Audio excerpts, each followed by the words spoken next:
Hello, everyone. Welcome to Thursdays at 3. Jason Crespin here.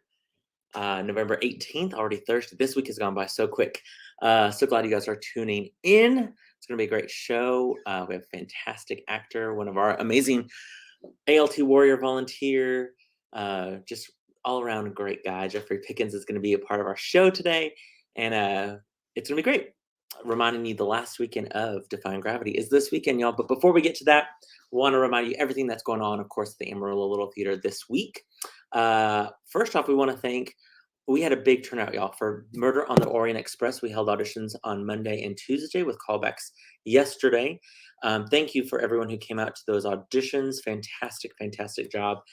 We had, are you ready for this? 51 total in attendance for auditions. So 51 talented individuals. They all did a fantastic job. Could cast the show 4 or 5 times over and have great shows. So kudos to everyone who auditioned. Thank you all so much. We're excited to see new faces. Of course, some great ALT veterans as well. So absolutely fantastic. Oh, my friends are watching. Hey, Lori, glad to see you. Hope everything is going well in your world. Hey, Miss Shelley, happy Friday. Junior, I like that. Friday Junior. I used to call it Friday Eve. So yes, I love it. I love it. Hoping you're having a great Thursday as well, Miss Shelley. If you're watching and want to comment below, do so, and we'll be sure to catch those comments.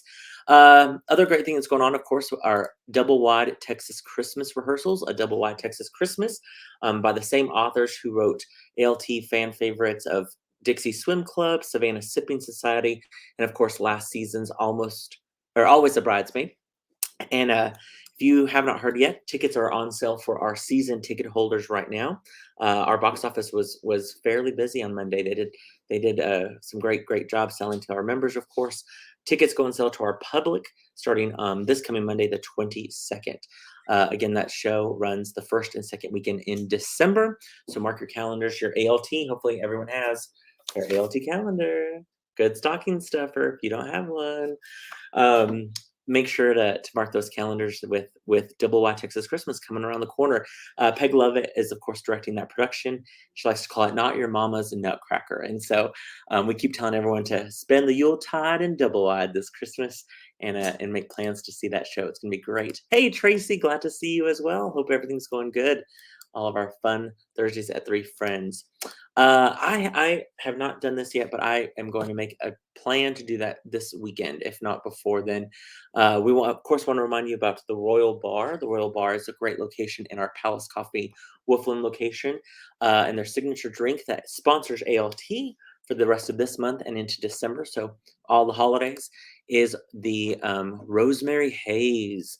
We had our cast party for Defying Gravity at the Royal Bar, and I saw some people who were drinking the Rosemary Haze, and they looked absolutely fantastic. So if you're out and about doing some holiday shopping, or just need a good spot to stop and have some coffee or have a drink, of course, go to Palace Coffee there in Wolfland Village. But if you don't mind ordering that Rosemary Haze, some of those proceeds come back to the Amarillo Little Theater, and we love that as well. Lori says she's getting ready to see Straight No Chaser at the Majestic tonight. That's so awesome. I love that. I love that. They're such a good band. I'm very jealous, Lori, very jealous. And then around the corner, starting on Monday, if you have not heard, ALT is going to be participating in the Panhandle Gives. What is the Panhandle Gives, you might ask? Well, the Amarillo Area Foundation has designated November 22nd through November 30th as the Panhandle Giving, basically. Panhandle Giving is going to be where anyone can donate to the Amarillo Area Foundation and basically pick what organization or nonprofit they want their funds, their donation to go to. All of those funds, 100% of those funds will go to those organizations. And in fact, the Amarillo Area Foundation is covering all online fees for those donations. And so it's going to be great.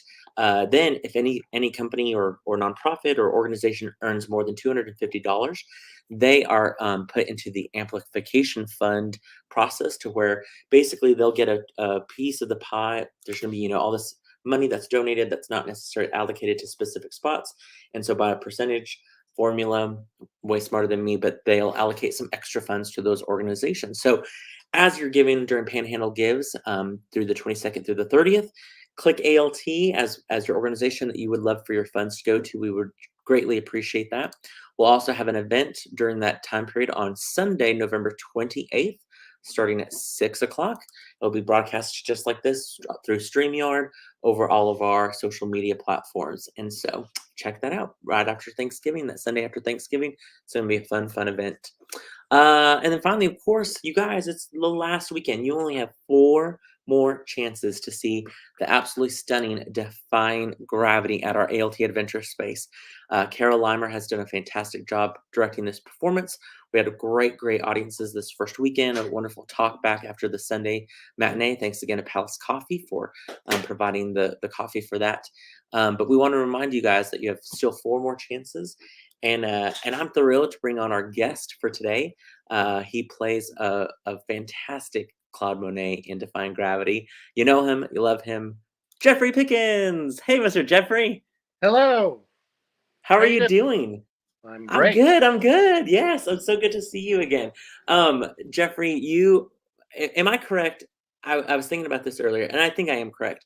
Your first show with us was Cinderella, correct?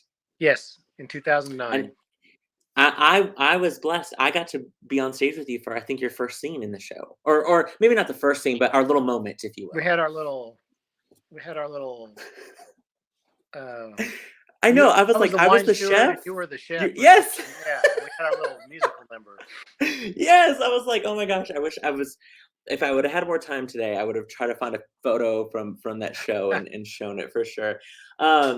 Jeffrey Pickens, of course, longtime volunteer at ALT, ALT warrior for sure, board member, all around great guy. Also, our go-to for any sort of medical advice, which is great having Jeffrey around whenever we're like, Jeffrey, look at this. Is this normal? Or I'm not feeling so great. Or check out these policies. Can you give us your opinion on these? So thank you for everything you do at ALT. We really appreciate it. Let's talk about Defying Gravity. How has it been for you, the whole process? It's the I don't want to say the word strange, but it's very different than anything I've ever been in before. Yeah. Well, to think about the structure of the show itself, it's such an interesting way to tell the story for sure. Yeah, it's non-linear. Yeah. So, and just the very fact that Claude Monet is a character in the space shuttle disaster is when I tell my friends that, they go, "What?" Exactly. Yeah. And for those people who maybe haven't seen it, haven't read it, don't really know about it, tell us what is the show about? How does Claude Monet appear in a story about this Challenger explosion that really did occur? Well, it's at the very basic level, it is about the space shuttle Challenger disaster in 1986. But that was the shuttle that everybody remembers because the teacher was on it, right. Kristen McAuliffe. But in the play, that character is just called Teacher. We don't mention her by name. Yeah, I think Marley talked about that a little bit last year. And then the daughter, who's played by Jennifer McClellan, is an adult, but also goes back to age 5 and back and forth during the same scene. And so it's 20 years later with her reflecting on it as a 25-year-old instead of a 5-year-old. But and so her name is Elizabeth, but that was not her daughter's real name either. And then there's a middle-aged couple who are purely fictional that are driving around retired and decide to attend the launch. And then there's a NASA worker played by Brandon Graves, and he's fictional, but he's sort of a composite of several real people that worked on the ground crew. Sure. And then his girlfriend, who is who runs a bar in the Coconut Grove area that NASA people frequent. And then, so that's the other 6 characters. And Monet is kind of floating through time, and the whole play is somewhat, if you will, an impressionistic view of tragedy. And since he was the father of Impressionism, I think that's why he was added. Yeah.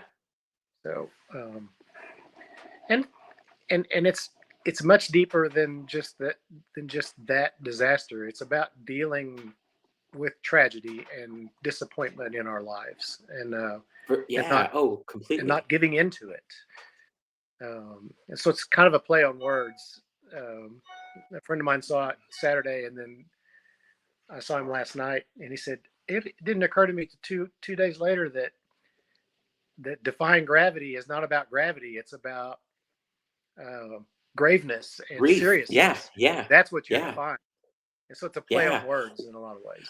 Which is genius to think about how it's not just a song in Wicked.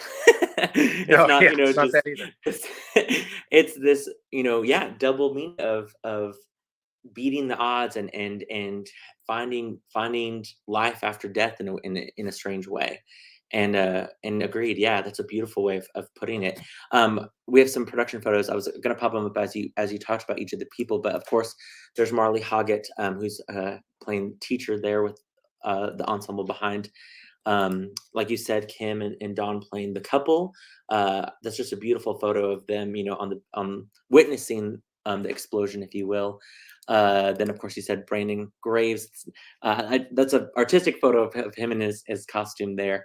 Then I loved these two photos of you with, just painting with the two characters, just kind of putting yourself in this story of how you relate and how Claude Monet, kind of his process of painting and his wish to be able to paint with a view from God's view, if you will, of the Right. planets and Earth and stuff like that, which I love that kind of establishment as well for your character.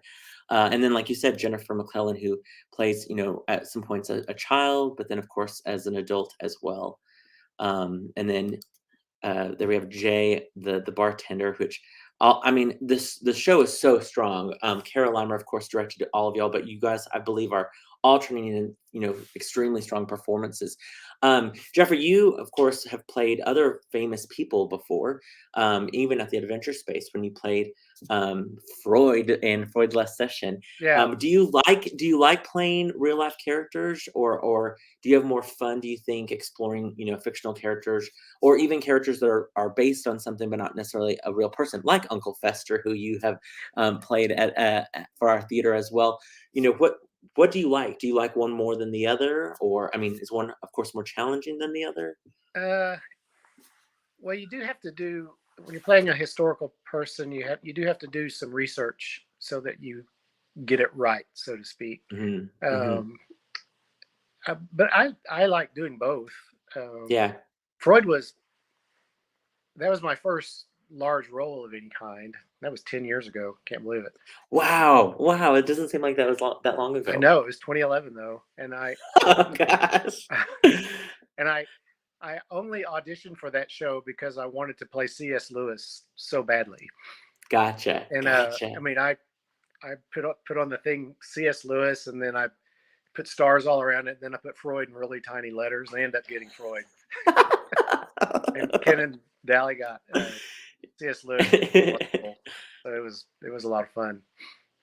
Well, and to think too, I mean, with your kind of resume, if you will, of ALT roles, to play from going from like an Uncle Fester to playing Claude Monet and the older character in Christmas Story, the Oh yeah, narrator and I mean, so I feel like you've done so well playing these historical and heavy roles in plays, but then have been able to play the lighthearted, fun roles in a musical, and so it just shows your versatility, and we appreciate you doing all of those kind of aspects of roles at ALT.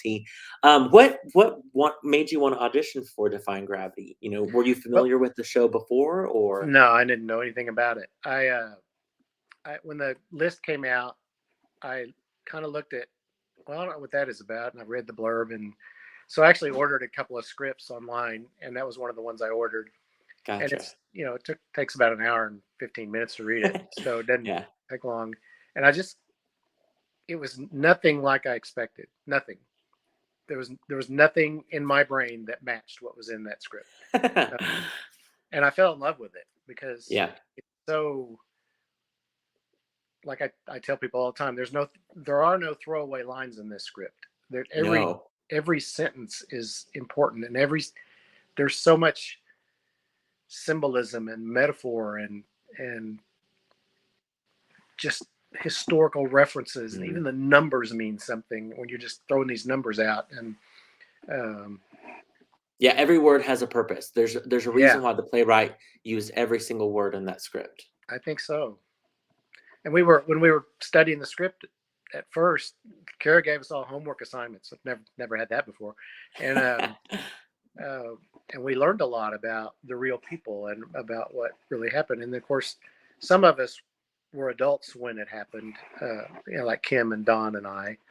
Sure. But some of them weren't even born, Yeah. And so I remember it very well. Yeah. Where were you? Where were you whenever that happened? I was in my second year of practice in a little town in Central Texas called Hearn, which is near Bryan College Station. Okay. And I knew it was going to be, and there was a TV in my office. And so I just turned it on to watch the launch between patients, and my nurse and I stood there and watched it. And, the NASA guys talk so deadpan, and then it comes out in the play, because we use the actual NASA broadcast, and he says, obviously a major malfunction. He just says it deadpan like that. And I remember him saying that live on TV. Wow. And I just looked at my nurse and I said, obviously it blew Yeah. up, Yeah. No emotion. Wow. So yeah, I remember it very vividly. Was whenever you read the script and had your idea of auditioning for the show, from maybe from those auditions and even the first rehearsal to now in performances, did you kind of already knew kind of where Cara was going to take you guys, or how was that kind of process from that first cast meeting to now performances? I'm sure you guys were discovering the show alongside with her. Yeah, I usually go into a show. I mean, I have some ideas about how I'm going to play a character, but I usually have my mind wide open to whatever the director wants, because it's their vision more than it's mine. And my job's to create that vision for them. So, I can speak with a French accent because I've been studying French for 15 years, so I know how to pronounce French words, and that was still a challenge, because it's one thing to speak French and it's another thing to speak English with a French accent. True. As a French person might do it. Yeah. And still and you have to cheat a little bit so that the audience can understand what you're saying. So yeah, exactly. The Texas Panhandle can be like, I know what he said. That's right. Yeah. It's a different balance for sure. Well, you do it so well. I mean, it's a beautiful performance, and everyone, of course, has really loved the show. This first weekend audiences have done. In fact, we sent out emails this week of reminding everyone, of course, of the final performances, the final four. And Larry Jo had some great things. She said, "Friends in Amarillo, I encourage you to go see the Amarillo Little Theater production of Defying Gravity. This is such a beautiful play, delicately directed by Cara and starring Marley Hoggett, Jennifer McClellan, both giving such amazing, sensitive performances. I also love the beautiful set and the choreographed entrances and exits from the crew. In fact, I loved everything about this play," which is so great hearing, our fellow patrons and theater goers who come and see the show, and for her to, one, let us know what she thought, but also just for Cara, who's, she's making her directorial debut. And so it's nice for her to get some feedback from that. And let's talk about the process of working with Cara. Well, I was in a show with her a couple years ago in Baskerville, so I knew her from that. Was that your first encounter with Cara? Probably, right? Yes. Yeah. I knew who she was because I remember when she was in Is He Dead or something Is He Dead? Yeah. Years ago. Yeah. So I remembered her from that. But that was a small cast. There was only 5 of us in that show. So, yeah. So you get to know people pretty well. So so I got to know her, and she was just a blast to work with. So and last fall I took her acting class, so I had some sense of how she does things. Yeah, her process. Yeah. her process, and it's different than, and that's okay. You know, she's my 8th director to work with at ALT. Which I was gonna say you've had several of us for sure. yeah, and I can't believe how many I've had. So, It's so true.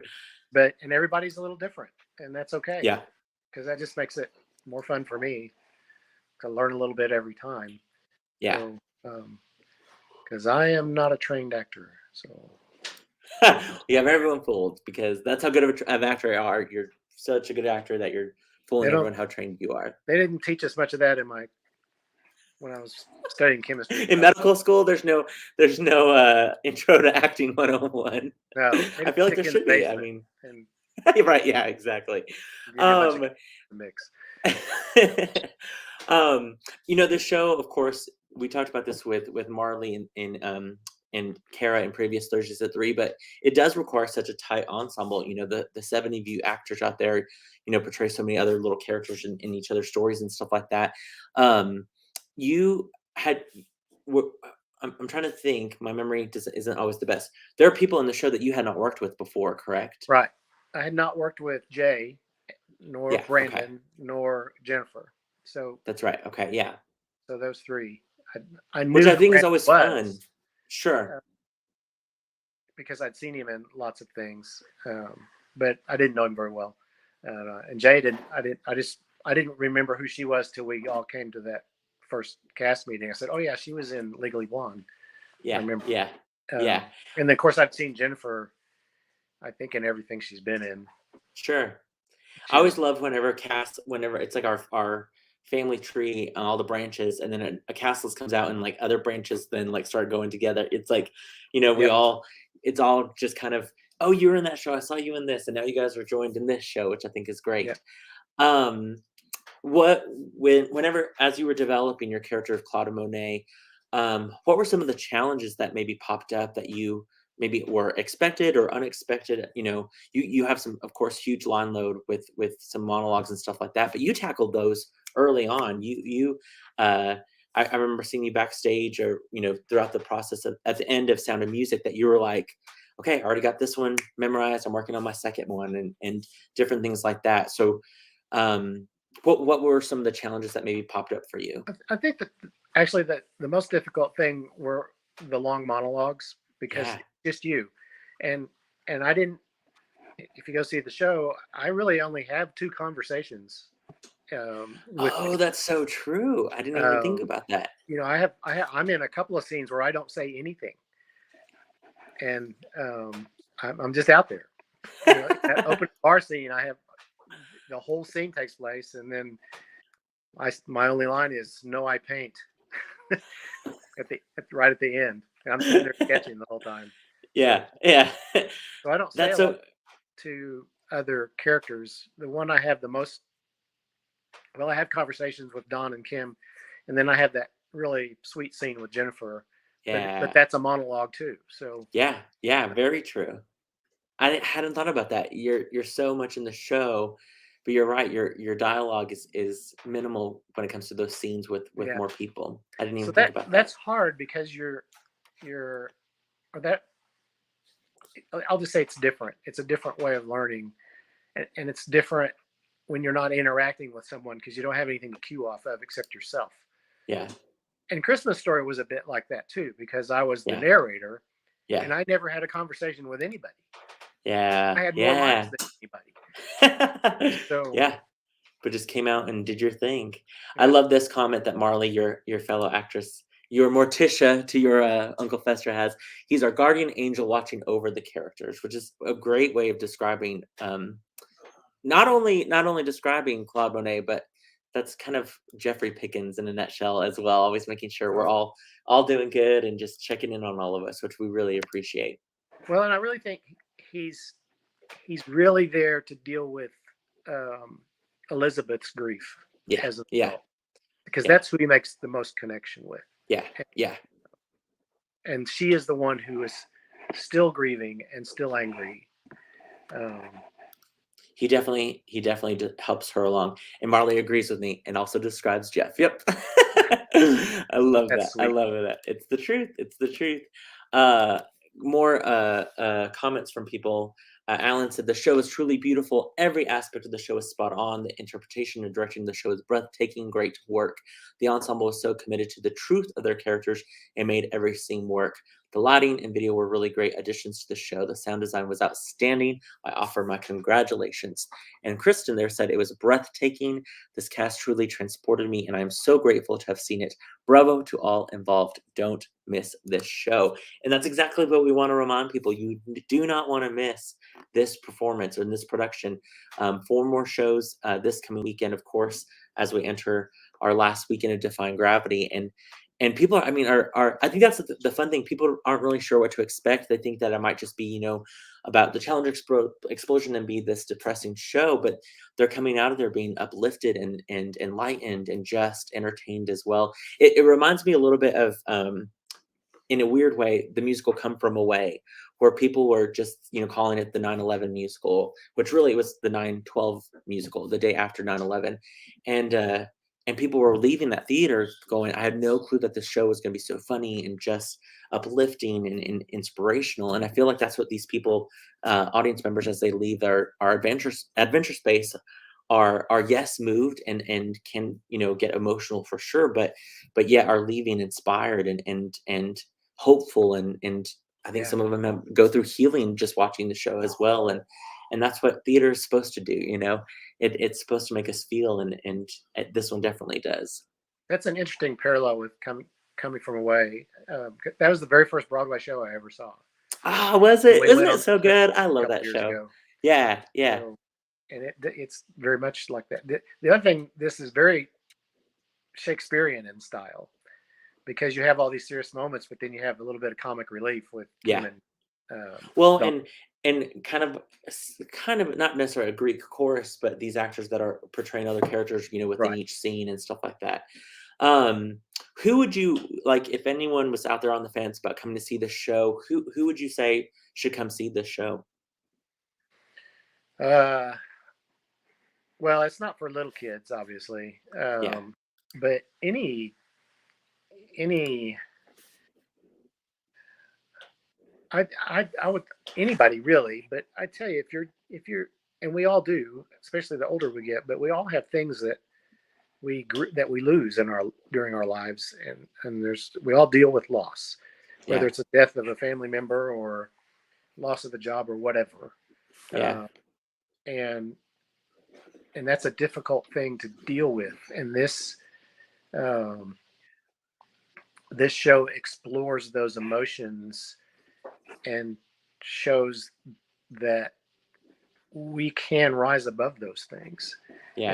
and that that's the only way we're going to have success, because everyone is going to suffer a loss along the way somewhere, and Hmm. you have to keep looking forward and being positive and trying new things. And um, It's very true. Very true. it's interesting when we were doing our research, and I found out that we opened up with that famous JFK speech about going to the moon and back and all that kind of stuff.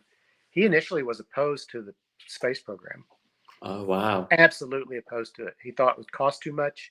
He thought it was absurd, and basically his staff talked him into it. Wow. And so he bought into it, and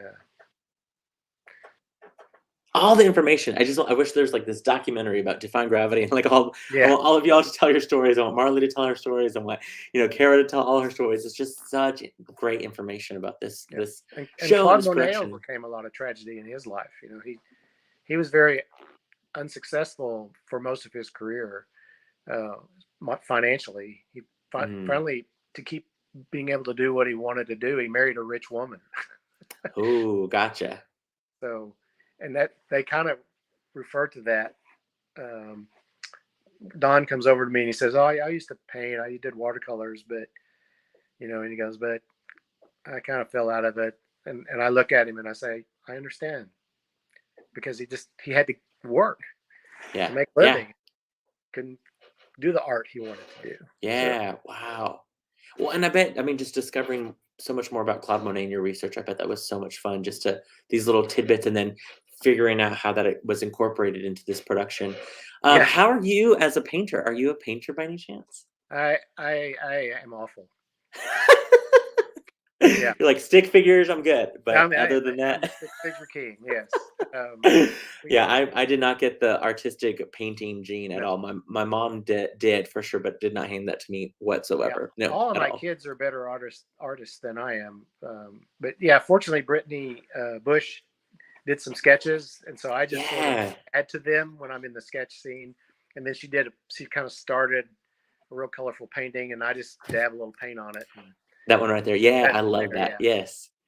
So And by then the to end, her, full, I she guess. So, created that beautiful lobby photo for uh, us that we have on kind of the in memoriam of the real life astronauts that lost their life in our lobby. And there's a beautiful painting that she did that yeah, she did it. kind of It's combines great. both worlds. I think Yeah. it's such a stunning piece that she did. So agreed. We again are so thankful for her and her help with the show. Um, so really, audiences, if you have not seen Defying Gravity, there's literally only four more chances to see this Yeah. production. We have performances tonight. You guys pick back up tonight, Thursday. The show is at 7:30. Of course, every show an hour before the showtime, our box office will open over at the Adventure Space, and then 30 minutes prior to the show, our doors open into the actual seating area. We have two shows then this coming weekend, Friday and Saturday, that will be at 8 o'clock. So that's the 19th and the 20th. The Saturday performance, we do want to remind everyone, is one of our masked required performance where our audience members will be wearing masks. And then you guys will close out the show this Sunday, the 21st, with the 2:30 matinee. And it's going to be sad to see this one leave. Gosh, it's just such a great Yeah. show. And all of you guys I know have grown closer and just have done such a great job building that tight ensemble. A couple more remarks from people who saw the show. Hugh said the show is so brilliant, it really did transport you back in time and then slightly off into the multiverse. I can't say enough great things about this show. Brian there says, although foreshadowing was so beautifully done, I was so immersed in the story, and the actors brought so many real moments to life. Shannon said, this show is perfection. Perfect script, perfect direction, perfect set, perfect acting, just perfect. So I don't know why all of you who haven't come seen the show yet, call the box office 806-355-9991. You need to get your tickets. You of course can visit our website amarillo-littletheater.org. There's still some few tickets left for any of the four performances. It's a 90-minute show, only act one of course. And it's a beautiful show. Jeffrey, along with everyone else in the cast, turns in fantastic performances. This I think will be a show that people talk about afterwards, and will probably come up to you. I'm sure people come up to you, Jeffrey, like your friend, and say, "Oh, I just got this," or Yeah. "Oh, I saw this painting and it made me think of this moment," or exploring space, how it can equivalent to random other things in life. I keep thinking about like what would be my modern day version of this show, where it would be some sort of like taking some sort of like pop star and like putting them somewhere in some sort of history, maybe like the Trojan horse event, and put in Britney Spears with it or something. It's like what other two crazy things could actually work out together and become this beautiful piece of theater. You again have done such a great job, Jeffrey, and have done Thank so you. much for the theater. We thank you for everything that you've done. Thank you for being a part of Thursdays at 3. My last question for you is, when people leave the theater after they come see the show, what are you as an actor hoping that they take away from it? Well, I told the cast several times that what I hope they don't do is go out and go, "What was that about?" So We I hope all, they, every they show hope, we've ever done, we always think that as well. So. yeah. And I guess what I want them to take away from it is that you can overcome just about anything Mm, if you try. It's really that's what it's about. Def, like I said, it's about defying gravity. And it was interesting when we were pulling out, because I donated or lended the dictionary that I give Marley in that last scene, and I've got like 15 dictionaries, of course. But Webster's dictionary, the first 4 or 5 definitions are not about the force that pulls you to Earth. It's about graveness, ooh, seriousness. In all the other dictionaries, it's the force that's the number one definition. But in Webster's, it's always this other definition. wow, I And I love found that that. interesting. Yeah. Oh, Just yeah. looking through all those dictionaries. I love that message. Yeah, you can overcome anything, Yeah. especially with uh with great people like Mr. Jeffrey Pickens in our Yeah. lives. So we Thanks. appreciate that, Jeffrey, and hopefully, again, we're reminding everyone go see Defying Gravity. It's the final four performances are this weekend. Again, today Thursday 18th at 7:30, Friday and Saturday the 19th and 20th at 8 o'clock, and Sunday matinee 2:30.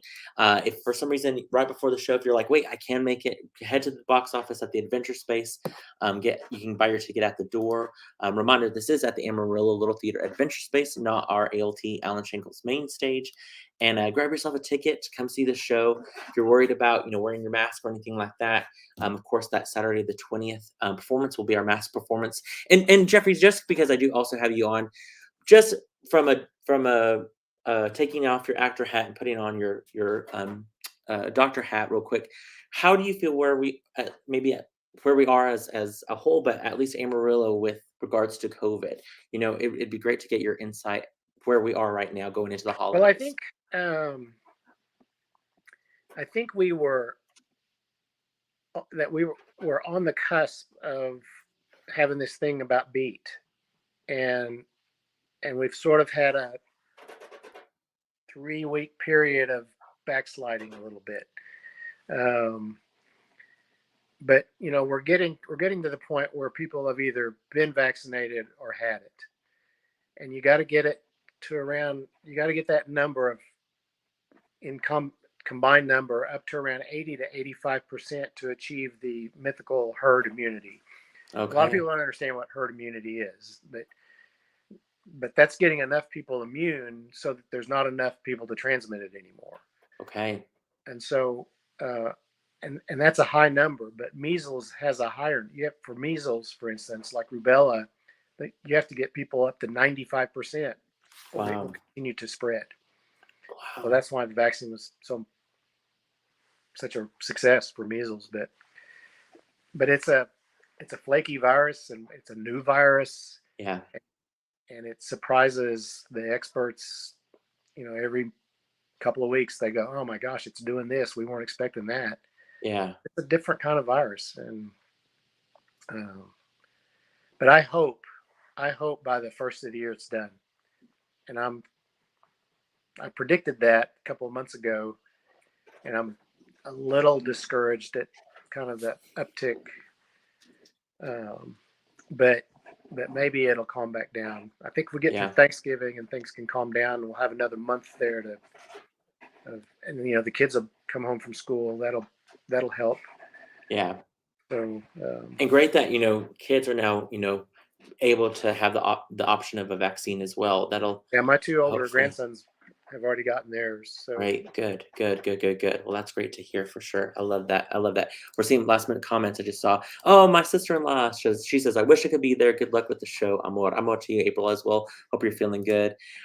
Lori says, "Jason, come to Dallas, Arlington soon." Lori, I'll try. Yes, and Jeffrey is definitely our Dr. Lepook. So Jeffrey, there's a great Stars in the House that I've helped out with. It's a kind of a Broadway. This for Broadway, if you will. And there's a doctor, the CBS correspondent doctor, his name is Dr. Lepook. And so that's what Lori's talking about, that you're our Texas Dr. Lepook, helping us out, giving us your information about COVID, which I greatly appreciate as well. Well, Lori, at some point, you got to come up to Amarillo as well, see a performance. If you're in town this weekend, come see Defying Gravity. All of you who are here in Amarillo, come see Defying Gravity this final weekend. You are not going to want to miss this show. Jeffrey, thanks again so much for being a part of Thursdays at 3 today and Break a Leg for your final weekend of performances. We'll see you at the theater tonight. And everyone else, tune in next week. We'll probably do a different schedule next week for Thursdays at 3, since Thursday will be Thanksgiving next week. Yeah. I'll probably be eating some turkey around 3 o'clock. And so look for an alternate day for our Thursdays at 3, where we will be promoting Double-Wide Texas Christmas. Until then, everyone have a safe day, and we'll see you guys soon at the theater. Okay. Thank you so much, Jeffrey. I appreciate it. Thank you. You have a great day. You too.